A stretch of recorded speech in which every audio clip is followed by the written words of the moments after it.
Studies speech रे आपण मानक स्वागत जनाऊे पिलामाने तुम मानक पाई बहुत बड़ खुशीर खबर आसी जाइए जो माने सुरभि 2024 प्रतियोगितार अंशग्रहण करने को चाहूँगी से खूब शीघ्र यह प्रतियोगिता आरंभ होगाकू जाऊँगी देखिपे ये Odisha school education programme authority तरफ नोटिफिकेशन आसी जाइए आपणकर सुरभि प्रोग्राम खूब शीघ्र यही सेप्टेम्बर मासर ही आरंभ हो तेबे क्यों माने सुरभि एग्जाम देवाई प्रस्तुत अच्छ पिला माने कमेंट रे हाय सार लिखि दियो तो मु जानिबी जे आपण माने सुरभि पाई प्रस्तुत अछंती एथर सुरभि जेमिति पिला मानकर भल हेबो सेति पाई चेष्टा जारी रहिबो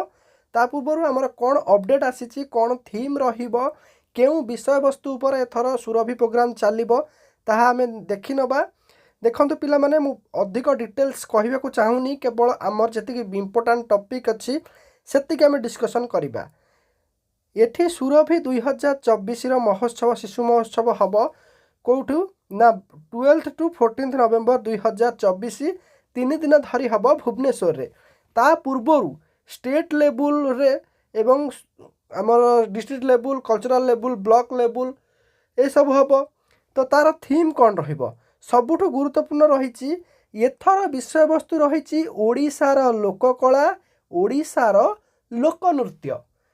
तो मन रख जेहेतु नुआ सरकार आसी ओडिया अस्मिता उपर गुरुत्व देउची तो एथर सुरभिर थीम भी कौन रही देखिल ओडिशार लोककला ओडिशार लोकनृत्य पूरा आम ओडिशार जोटा कि पर्वपर्वाणी उपरे लोकनृत्य उपर एथर टॉपिक रही बहुत सुंदर टॉपिक रही एथर समस्ते भल करने को चेष्टा करवा तेबे केबे हब आमर आउ गोटे जिन देखा केबे हब ना स्कूल लेवल रे 17 रु 19 सेप्टेम्बर भितर हब तो पाखापाखि 17 सेप्टेम्बर पर स्कूल लेवल आरंभ हो क्लस्टर लेवल हब 23 रु 27 तापर ब्लॉक लेवल हब अक्टोबर 1 रु अक्टोबर 5 पर्यंत तापर जिला स्तरीय डिस्ट्रिक्ट लेवल हब 21 रु 28 अक्टोबर तापर जोटा कि राज्य स्तरीय स्टेट लेवल हब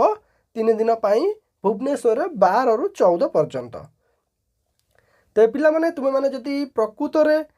सुरभि पाई प्रस्तुत अच्छ ना तेबे एबेठु निजको प्रस्तुत आरंभ कर दियो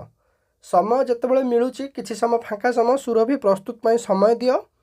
वीडियो भल लगी लाइक कर और सुरभि अपडेट पाइबा चैनल को सब्सक्राइब करनियो।